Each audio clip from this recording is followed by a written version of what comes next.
Bonjour à tous, alors aujourd'hui je vais parler de comment prototyper, comment créer la toute première version de notre startup, de notre produit digital, de peu importe ce que ça peut être d'ailleurs, une application mobile, un marketplace, peut-être un site e-commerce ou quelque chose de plus complexe là, comme une application Uber, etc. etc. Alors, il faut quand même se rappeler finalement quel est le but ultime de créer une startup. Le but ultime de créer une startup, c'est de créer un business, de créer quelque chose qui soit profitable, créer un, un flux de revenus avec des clients qui vont acheter un service, une fonction, peu importe quel est votre business d'ailleurs. Et quand on veut créer une startup, donc on sait la définition d'une startup, hein, c'est un business à forte croissance qui peut être scalable, etc. La difficulté qu'on a, c'est que si on part en terrain inconnu, il est compliqué de trouver tout de suite la bonne formule.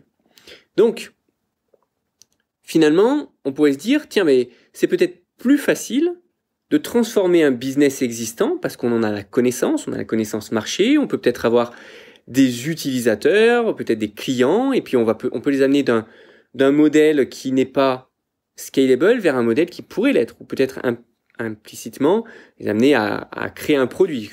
Souvent, j'avais comme exemple de demander à un utilisateur ou à quelqu'un, un client, si vous aviez une baguette magique qui permettait de résoudre vos problèmes, qu'est-ce que vous réaliserez? Quel serait l'outil magique que vous pourriez créer comme ça en un claquement de doigts et qui pourrait vous permettre de résoudre vos problèmes? Et c'est par ce type de questionnement que l'on peut créer quelque chose vraiment d'innovant.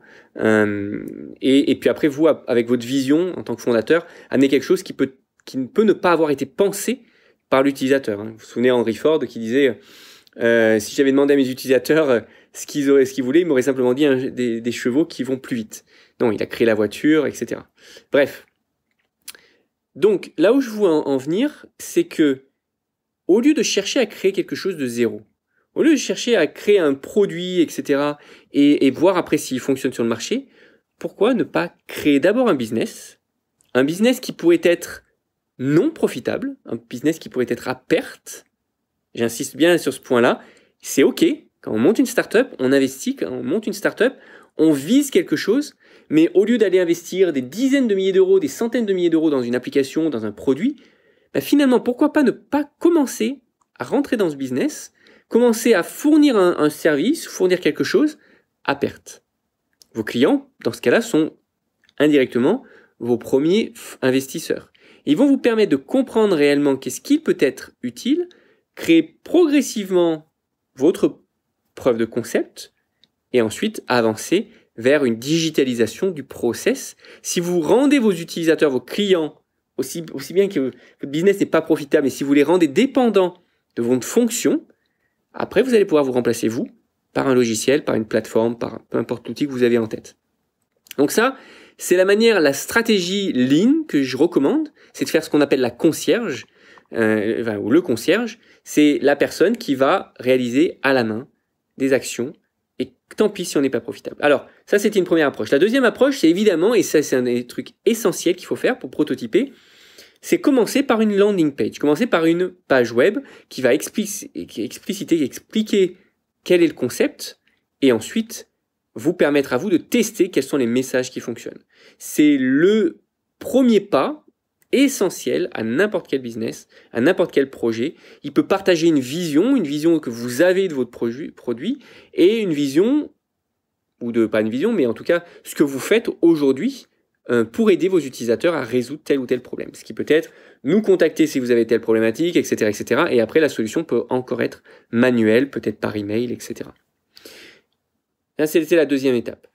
Il y a une troisième possibilité pour la partie prototypage. Alors, c'est une possibilité que personnellement, je n'affecte pas énormément, mais parce que c'est mon background qui le veut, c'est tout ce qu'on appelle le crowdfunding. C'est être capable, d'un moment donné, créer une communauté qui va financer votre innovation. Alors, il faut déjà savoir que la plupart des projets de crowdfunding ne sont pas là pour financer quoi que ce soit, le moindre développement, ils sont là pour financer la communication. C'est-à-dire que l'on va investir dans la campagne, dans la communication que va nous permettre de faire la campagne, investir dans une première communication pour faire la campagne. Cette campagne va ramener des fonds qui vont ensuite être utilisés pour développer le produit. Mais on aura mis quasiment autant dans la campagne de crowdfunding que ce que l'on aurait mis initialement pour développer le produit. Donc ça reste pertinent dans 2 cas. Si vous avez financé votre produit et que vous ne savez pas comment le faire connaître, dans ce cas-là, les investissements que vous avez peuvent partir en partie dans une campagne de crowdfunding pour avoir un retour sur investissement sur le côté campagne.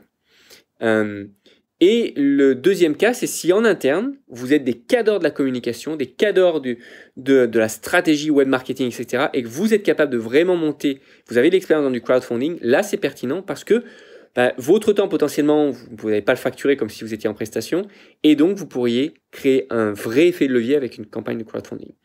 Dans la plupart des cas, les fondateurs n'ont pas d'expérience en crowdfunding, et dans la plupart des cas, ce n'est pas forcément la bonne piste à suivre, au moins au départ, au moins tant qu'on n'a pas une preuve de concept. C'est comme aller chercher des investisseurs. Le nouvel axe, l'autre axe que je recommande particulièrement, c'est de construire une communauté. Alors, on dit souvent, les fondateurs ont souvent peur de partager leur idée, peur de partager leur idée de start-up, et vont pas communiquer. Ils vont rester dans leur coin. Je sais, je l'ai fait de 2010 à 2014, quand on a monté notre première start-up. On est resté dans notre coin, on a développé notre concept, puis on a contacté juste quelques personnes, mais voilà, on voulait garder notre concept secret. C'était complètement, c'était ignorant en fait. On était ignorant des challenges qu'on allait avoir. Et il est essentiel de communiquer, pas forcément sur votre concept, pas forcément sur les solutions, mais en tout cas sur le problème que vous allez résoudre. Il est important de communiquer sur quelles sont les problématiques et vous présentez votre persona, la personne que vous voulez viser, comment ils ont du mal au quotidien à résoudre telle problématique, les solutions qui existent aujourd'hui, les pour, les contre, et pourquoi il serait pertinent finalement d'apporter une nouvelle solution. Et c'est là qu'après, vous allez arriver avec votre solution. Donc il est essentiel de communiquer. Ça va vous aider à 2 choses, constituer votre première base d'utilisateurs et aussi et surtout à tester vos messages. Tout comme votre landing page. Alors ensuite, quand on parle vraiment de prototypage, quand on parle vraiment de construire quelque chose, il va y avoir plusieurs approches. La première, c'est l'approche manuelle, comme je vous ai dit, c'est de faire les choses manuellement, vendre votre service d'une manière générale, déguisé derrière une plateforme SaaS. Inscrivez-vous, remplissez le formulaire, etc. Et puis derrière, vous pouvez fournir le service manuellement. Et puis, vous pouvez au fur et à mesure passer sur des outils. Alors ces outils, il y a plein de courants en ce moment, on parle beaucoup de no-code. Donc le no-code, typiquement, c'est finalement une manière de coder qui est graphique. C'est une manière de créer une application en clic de souris où on va mettre des blocs. Comme on fait une landing page, on peut aller plus loin dans la création de bases de données, etc. Mais il y a quand même besoin de travailler, il y a besoin quand même de créer des logiques. On a des templates no-code qui existent, qui sont super intéressants, mais qui nécessitent d'être accoutumés aux outils. Et donc, si vous n'avez pas un minimum un esprit très logique, vous n'êtes pas un cadre d'Excel, etc., vous allez, comme tout le monde, galérer à créer des prototypes, que vous ayez des compétences techniques ou pas. Donc, le no-code est super intéressant, mais je pense qu'il faut l'utiliser en levier avec potentiellement les bonnes personnes pour vous aider. Et si vous êtes vraiment passionné par l'informatique, peut-être que vous pouvez le créer vous-même, mais sinon, potentiellement, vous entourez de personnes qui sont particulièrement bons sur ces technologies-là. Autre solution que le no-code, c'est d'utiliser ce qui existe. Donc on parle beaucoup d'open source, de solutions SaaS, qui peuvent être finalement avec un abonnement de, je sais pas, 20, 30, 50, 100 euros par mois, peut-être 200 euros par mois, peut vous fournir exactement ce dont vous avez besoin, et qui peut être prêt en 2 jours. En 2 jours, vous pourriez avoir votre marketplace, en 2 jours, vous pourriez avoir peut-être la plateforme de prise de rendez-vous, peu importe quel est le sujet dont vous avez besoin, vous pourriez avoir ça très rapidement, tout prêt.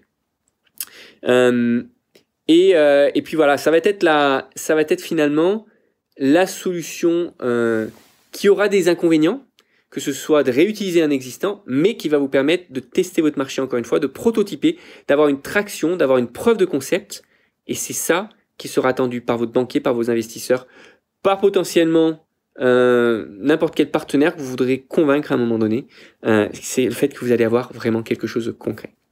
Voilà, j'espère que vous aurez vu un peu l'approche généraliste avant de se lancer à prototyper, avant de se lancer à développer une application, d'investir des milliers d'euros dans quelque chose. Essayez de vous poser la question finalement, qu'est-ce que je peux créer, même si ce n'est pas profitable tout de suite, et qui puisse me permettre de créer ma première fanbase, ma première base d'utilisateurs et me permettre de mettre un premier pas dans le marché, de connaître mes utilisateurs, de vraiment les comprendre pour ensuite créer le produit magique qui va faire qu'on aura une startup à forte croissance, à fort profit. Voilà, j'espère que ça vous aura aidé. N'hésitez pas à me dire si c'est le cas en commentaire et je vous dis à très bientôt pour une prochaine vidéo. Oh, c'est pas qu'une vidéo d'ailleurs, hein. Si vous êtes en vidéo, c'est bien, mais c'est aussi un podcast, évidemment, qui est sur toutes les plateformes, que ce soit iTunes, Spotify, etc., qui s'appelle Dans la tête d'un CTO. Voilà, c'est encore le début et je suis en train de m'accoutumer à ce nouveau format. Allez, je vous souhaite une bonne journée et je vous dis à très vite.